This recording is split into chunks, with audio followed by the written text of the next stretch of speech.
नमस्कार दोस्तों, आप सभी का स्वागत है हमारे YouTube चैनल मान्या लाल किताब रेमेडीज में। आज मैं आपके साथ बात करने जा रहा हूं मीन राशि के बारे में और आज का मुख्य टॉपिक होगा जनवरी 2025 का महीना मीन राशि के जातकों के लिए कैसा रहने वाला है। आज मैं आपको बताऊंगा आपकी व्यापारिक स्थितियां कैसी रहेंगी, अगर आप नौकरी करते हैं तो आपका परफॉर्मेंस कैसा रहेगा, आपकी सेहत कैसी रहेगी, अगर आप स्टूडेंट हैं तो आपके करियर को लेकर ये टाइम कैसा रहने वाला है, आपके पारिवारिक आपकी फैमिली रिलेशंस जो हैं वो कैसे रहेंगे, अगर आप विदेश जाना चाहते हैं या विदेश में रहते हैं तो इन तमाम पक्षों के ऊपर आपके लिए बहुत ही इंपॉर्टेंट जानकारी लेकर आया हूं।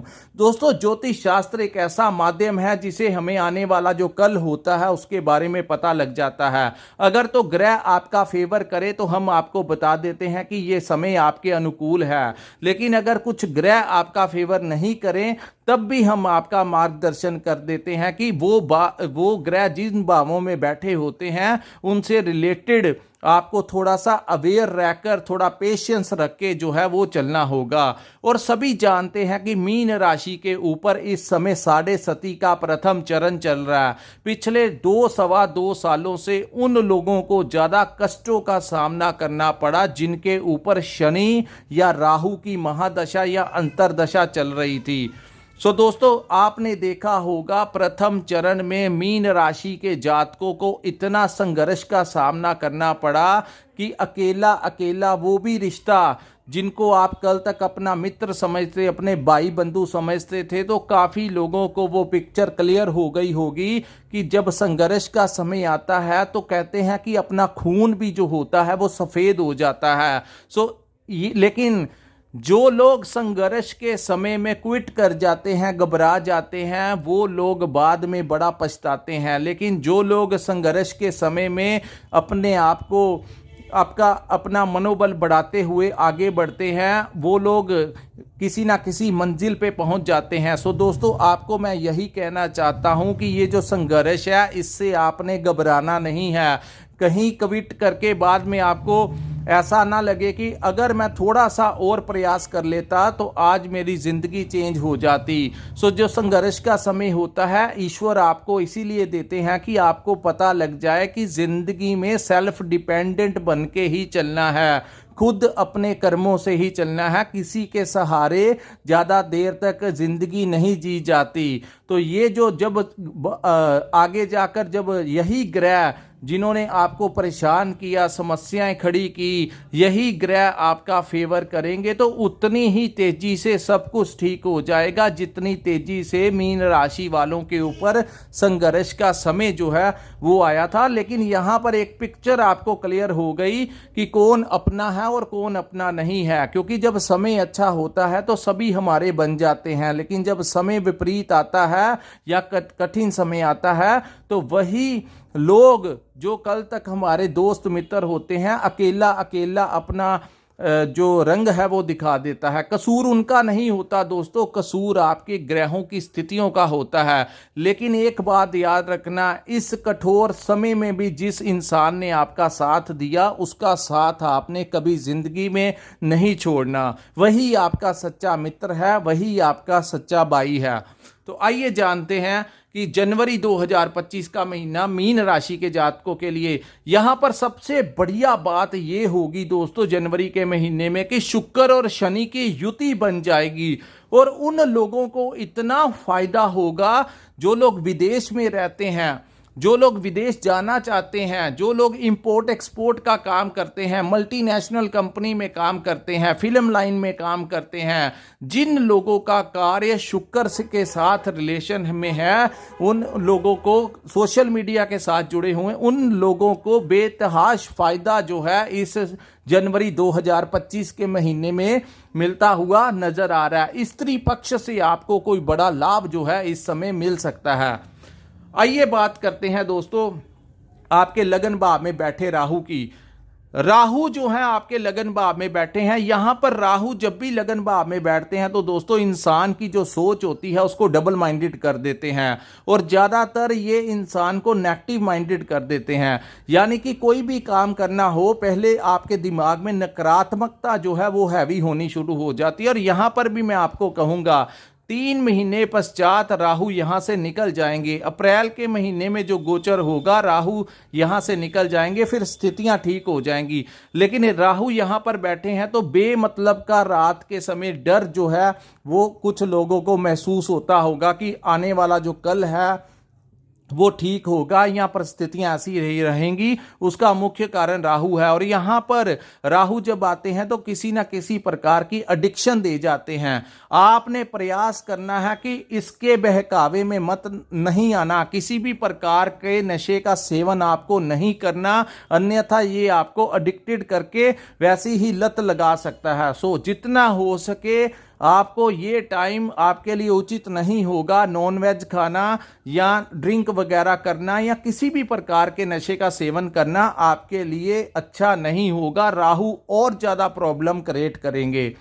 तो यहां पर थोड़ा सा आपको बचाव करके चलना होगा। लेकिन जिनके राहु जन्म कुंडली में उच्च के हैं उन लोगों को यही राहु जो है आपको मल्टीपल सोच देंगे, आगे बढ़ने के लिए बिजनेस प्लानिंग देंगे कि आगे कैसे बढ़ना है। तो बड़े कम लोगों के साथ ऐसा होता है। ज्यादातर जो स्थितियां हैं वो यही बनी हुई है मीन राशि वालों की कि उनको भ्रम जो है वो उनके ऊपर हैवी हो रहा है। तो ऐसी स्थिति में आपको कोई भी गलत काम नहीं करना। यहां पर राहु इंसान की सोच में अपनी नेचर डाल देता है, क्योंकि ये राक्षसी प्रवृत्ति है तो आपको कोई गलत कार्य करने के लिए उकसा देगा जो गैर सामाजिक हो या गैर नैतिक हो। सो आपने कोई ऐसा कार्य नहीं करना, अपनी लाइन से नहीं भटकना, कोई गलत काम में इन्वॉल्व ना होना, अन्यथा कर्मों का भुगतान करने के लिए शनि देव भी बैठे हुए हैं। सो कोई गलत रास्ते पे आपने नहीं जाना। अब मैं बात करूंगा गुरु के बारे में। दोस्तों, गुरु आपके 3rd हाउस में गोचर कर रहे हैं। आपके लगन के स्वामी गुरु आपके 3rd हाउस में गोचर, अब ये वक्री अवस्था में है तो अब जाकर ये यहां पर आपको फायदा देंगे। आप अपने काम में मेहनत जो है ये आपकी बढ़ाने वाले हैं और इस समय हो सकता है आपको किसी दोस्त मित्र का सपोर्ट मिल जाए, क्योंकि गुरु यहां पर वक्री हो गए हैं। पहले जो आपने देखा होगा कि आपके मित्रों के साथ ही आपकी अनबन हो गई या आपके मित्रों के साथ ही एक दूसरे को ब्लॉक कर दिया, तो वो स्थितियां जो हैं उनसे अब बाहर आ जाएंगे और किसी मित्र के सपोर्ट भी इस समय मीन राशि के जातक को मिल सकती है। चाहे उनके कारोबार के लिए, उनकी नौकरी के लिए, उनके प्रमोशन के लिए कुछ ना कुछ किसी मित्र का बड़ा योगदान जो है इस समय मीन राशि वालों को किसी मित्र का अच्छा सपोर्ट मिल सकता है। उसके बाद हम बात करेंगे दोस्तों, गुरु की एक दृष्टि जो है आपके भाग्य भाव में पड़ेगी तो पिता का सपोर्ट आपको मिलेगा। यहां पर आपके जो बड़े गुरुजन हैं उनका सपोर्ट आपको मिलेगा। तो ये टाइम जो है काफी हद तक बड़ों की सपोर्ट जो है वो मीन राशि के जातकों को मिलती हुई नजर आ रही है। उसके बाद हम बात करेंगे दोस्तों पंचम भाव की। पंचम भाव जो होता है हमारी संतान का भाव होता है।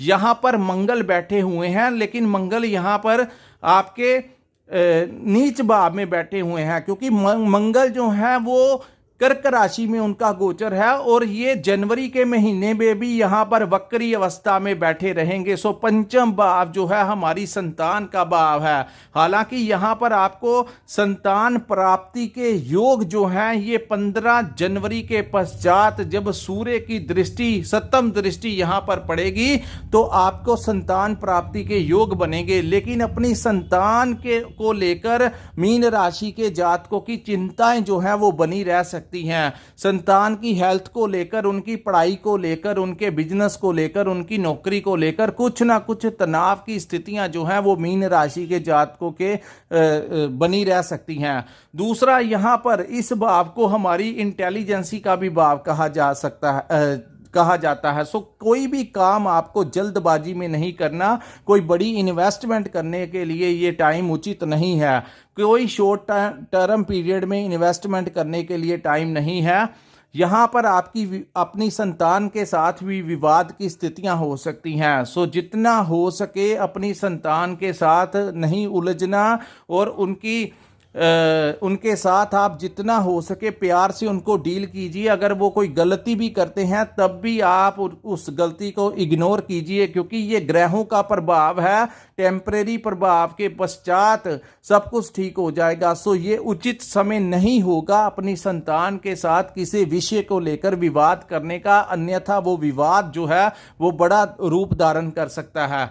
यहाँ पर इस भाव को जो है वो शेयर मार्केट का, स्टॉक मार्केट का भी भाव कहा जाता है। तो पुराना कोई इन्वेस्टमेंट किया हुआ है तो यहां से आपको लाभ मिल सकता है, लेकिन ये उचित समय नहीं होगा नया इन्वेस्टमेंट करने का। सो थोड़ा देर आपको वेट करना होगा, उसके बाद जब स्थितियां ठीक होगी तब हम आपको मार्गदर्शन करेंगे।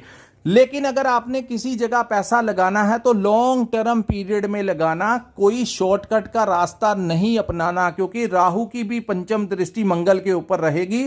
सो कोई शॉर्टकट में काम मत करना और क्रोध को हैवी नहीं होने देना। चाहे आप अपना व्यापार करते हैं वहां पर, चाहे अपने परिवार में, चाहे कहीं ना कहीं, क्योंकि पंचम भाव हमारे दिमाग से रिलेटेड होता है, हमारी सोच से रिलेटेड होता है, और वहां पर मंगल जैसा उग्र ग्रह बैठे हुए हैं तो आपकी सोच में क्रोध की भावना जो है वो अधिक हो सकती है। सो जल्दबाजी में, क्रोध में आकर कोई निर्णय लेना आपके लिए उचित नहीं होगा। सो थोड़ा देर आपको वेट करना होगा। उसके बाद हम बात करते हैं केतु ग्रह के बारे में। केतु आपके सप्तम भाव में गोचर कर रहे हैं। दोस्तों, सप्तम भाव जो होता है हमारी पार्टनरशिप का भाव होता है।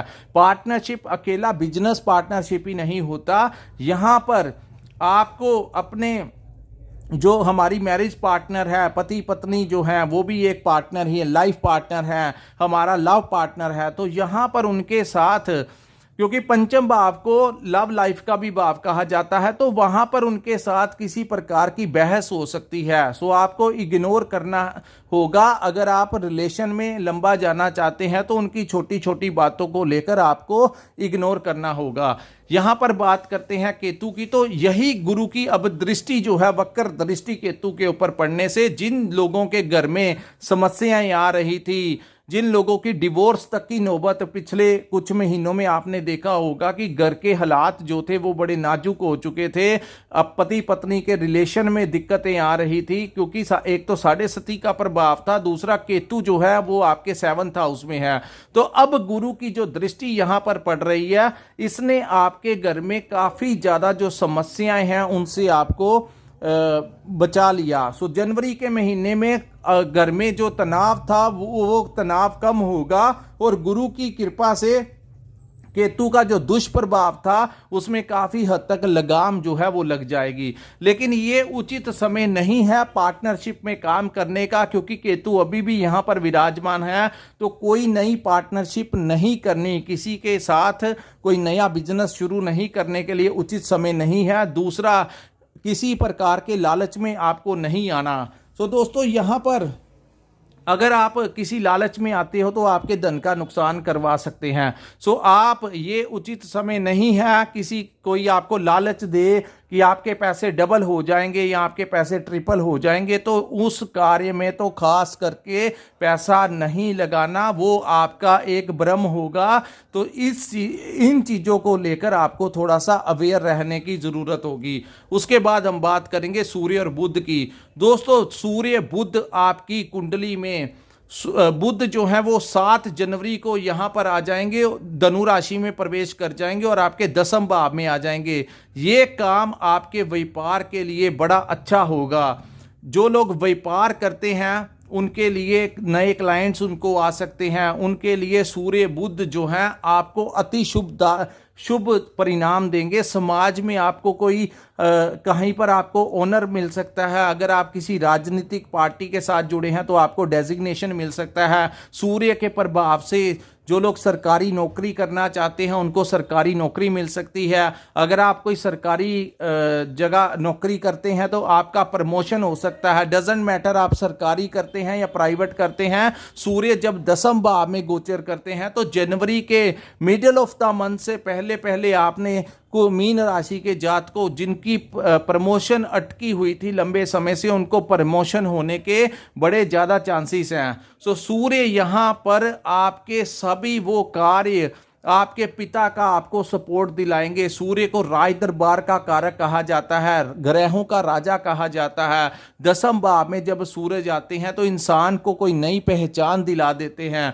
सो कहीं ना कहीं चाहे आप किसी धार्मिक संस्था से जुड़े हो, सामाजिक संस्था से जुड़े हो, किसी एनजीओ में काम करते हो, आपको ये टाइम जो है कोई नई पहचान दिला सकता है, कोई नई डेजिग्नेशन वहाँ पे दिला सकता है और अपनी कम्युनिकेशन के सहारे आपको कोई अच्छी नौकरी मिल सकती है। अगर आपका कोई जॉब इंटरव्यू है तो वो आपका हो सकता है। अगर आपका किसी सरकारी डिपार्टमेंट में कोई काम अटका हुआ है तो ये समय आप लोगों को वहाँ के प्रशासन के अधिकारियों के साथ जाकर बात कीजिए। आपको प्रशासन का, एडमिनिस्ट्रेशन का पूरा सपोर्ट मिलता हुआ इस महीने नजर आ रहा है। सो बात ये जो युति है दोस्तों 8 दिन के लिए बनेगी, जब तक सूर्य धनु राशि में रहेंगे और आपके दसम भाव में रहेंगे। तो ये जब युति बनती है तो वो लोग जो मार्केटिंग का काम करते हैं, ट्रेडिंग करते हैं, कंसल्टेंसी देते हैं, उन लोगों को बड़ा फायदा होगा। जो वकील हैं या जो लोग जर्नलिस्ट के क्षेत्र में हैं उन लोगों को भी बड़ा फायदा होगा। आपको नए क्लाइंट्स मिलेंगे जिनसे आपकी आर्थिक स्थितियां जो हैं वो मजबूत होंगी। तो ये टाइम आपके आर्थिक स्थितियों के लिए आपकी इनकम में वृद्धि करेगा। उसके बाद हम बात करेंगे सूर्य 14 को दसम से निकलकर 11वें भाव में चले जाएंगे। तो यहां पर भी सूर्य जो है आपको उच्च के ही परिणाम देंगे। हालांकि यहाँ पर जब सूर्य आते हैं तो कहा जाता है कि इंसान को नॉनवेज नहीं खाना चाहिए, शराब नहीं पीनी चाहिए, बिल्कुल सात्विक रहना होगा, तभी सूर्य यहाँ पर अच्छा प्रभाव देंगे। लेकिन अगर आपने दोनों ही चीजों का सेवन किया तो सूर्य की दृष्टि आपकी संतान के भाव के ऊपर पड़ रही है, तो संतान के लिए आपके वो अच्छा नहीं होगा। सो ये आप लोगों को इन चीजों से थोड़ा सा बचाव करके चलना होगा, क्योंकि सूर्य 14 को जब मकर संक्रांति होगी जो पूरे हिंदुस्तान में, पूरे इंडिया में सेलिब्रेट होती है, उस दिन सूर्य देव मकर राशि में प्रवेश कर जाते हैं। तो आपके लिए भी वो लाभ के भाव में चले जाएंगे। लेकिन आप लोगों को इन चीजों से थोड़ा सा बचाव करके चलना होगा और प्योर वेजिटेरियन रहेंगे, तभी जाकर सूर्य आपको लाभ देंगे। इस समय जिन लोगों की कोई ट्रांसफर अटकी हुई है, आप प्रयास कीजिए, आपका ट्रांसफर होने में आपके ग्रहों का पूरा सपोर्ट मिलेगा, काम काज में वृद्धि होगी, आपको संतान प्राप्ति के भी योग बनेंगे। शिक्षा को लेकर मैं कहना चाहता हूं कि स्टूडेंट्स को लेकर थोड़ा सा समस्या रह सकती है, उनकी पढ़ाई को लेकर, करियर को लेकर कुछ चिंताएं उनको बनी रह सकती हैं। आप लोगों को ऐसा महसूस होगा जैसे ही आप पढ़ाई करना चाहते हैं, जैसे ही आप अपने क्लासरूम में जाते हैं या लेक्चर अटेंड करने जाते हैं, तो कुछ ना कुछ आपके दिमाग में कंफ्यूजन जो है वो होता हुआ जनवरी के महीने में भी दिखाई देगा। लेकिन घबराने की जरूरत नहीं है, जब ये ग्रहों की अवस्था ठीक हो जाएगी, क्योंकि मंगल नीच भाव में बैठा हुआ है, तो यहां पर थोड़ा सा आपको अपना बचाव करना पड़ेगा। हालांकि आपके कार्य क्षेत्र में आपको कोई ना कोई षड्यंत्र जो है वो आपके विरुद्ध, कोई ना कोई राजनीति जो है वो हो सकती है, उसका थोड़ा सा आपको बचाव करना होगा, क्योंकि आपके छठे भाव के स्वामी आपके दसम भाव में बैठे हैं। तो दसम भाव हमारा कर्म का स्थान होता है, तो रोग ऋण और शत्रु का भाव होता है। तो आप चाहे अपना व्यापार करते हैं, आपके कंपटीटर्स जो हैं आपका कुछ बिगाड़ने की कोशिश करेंगे। उसके बाद आप जहां पर काम करते हैं वहां के एम्प्लॉयज, आपके बॉस, कोई ना कोई आपकी पीठ के पीछे कोई षड्यंत्र जो है वो कर सकता है। सो आप लोगों को थोड़ा सा अवेयर रह के चलने की ज़रूरत होगी। कोई किसी के साथ फ़ोन के ऊपर कोई बात नहीं करनी, आपकी बात कोई रिकॉर्डिंग कर सकता है, बाद में वो वही रिकॉर्डिंग के साथ आपको हरास कर सकते हैं, आपको परेशानी में डाल सकते हैं। सो जितना हो सके इन चीज़ों से थोड़ा सा बचाव करके चलना होगा, क्योंकि कोई ना कोई षड्यंत्र जो है आपको इस समय मिलता हुआ नजर आएगा। आपके ही कोलीग्स जो हैं वो आपके खिलाफ कोई षड्यंत्र कर सकते हैं। हालांकि वो ज़्यादा कुछ बिगाड़ नहीं पाएंगे आपका, लेकिन उनकी प्लानिंग होगी, किसी ना किसी रूप में आपको कोई तंग परेशानी करने की कोशिश हो सकती है। उसके बाद हम बात करेंगे शनि और शुक्र के बारे में। ये तो मैंने आपको वीडियो शुरू होने से पहले ही बता दिया कि ये युति जो है ये वन ऑफ द बेस्ट युति जो है जनवरी के महीने में आप लोगों के लिए होगी। सो यात्राओं के दौरान आपको लाभ मिल सकता है, अपने लिए कोई नया वाहन आप ले सकते हैं। विदेश में रह रहे लोगों के लिए उस समय अगर आपने वहां पर कोई नौकरी करनी है तो नौकरी मिल जाएगी। अगर आप वहां पर अपना व्यापार करते हैं तो वहां पर आपको अच्छा खासा लाभ जो है जनवरी 2025 का महीना देता हुआ दिखाई दे रहा है। तो विदेशी भाव से लाभ होगा, सोशल मीडिया के साथ जुड़े लोगों को लाभ मिल सकता है, इंपोर्ट एक्सपोर्ट का काम कर रहे लोगों को लाभ मिल सकता है। सो ओवरऑल देखा जाए तो आर्थिक स्थितियां जो हैं वो पहले से काफी बेहतर रहेंगी मीन राशि वालों को। तो सेहत को लेकर भी, क्योंकि सूर्य अच्छे स्थान में रहेंगे तो सेहत को लेकर भी ये टाइम काफी अनुकूल रहेगा। और सूर्य की दृष्टि आपके चतुर्थ भाव में पड़ रही है तो आपको कोई नया वाहन मिल सकता है, कोई नई प्रॉपर्टी बेचना चाहते हैं या लेना चाहते हैं तो ये समय आपको कोई ना कोई प्रॉपर्टी दिला भी सकता है। अगर आप बेचना चाहते हैं तो उसका उचित दाम भी जो है सूर्य की कृपा से आपको मिलता हुआ नजर आ रहा है। सो दोस्तों, ये था मीन राशि वालों के लिए जनवरी 2025 का महीना कैसा रहेगा। अगर आपको हमारा ये वीडियो अच्छा लगा हो तो कृपया इस वीडियो को लाइक कीजिए, हमारे चैनल को सब्सक्राइब कीजिए, नीचे कमेंट सेक्शन में कमेंट करके जरूर बताइए कि आपको वीडियो कैसा लगा। और जिन्होंने अपनी कुंडली का विश्लेषण करवाना होगा, स्क्रीन के ऊपर एक नंबर दिया है, वहां पर आप हमारे साथ संपर्क करके अपनी कुंडली का पूर्ण विश्लेषण करवा सकते हैं। इसी के साथ इस वीडियो को मैं विराम लगाता हूं। नमस्कार, जय माता दी।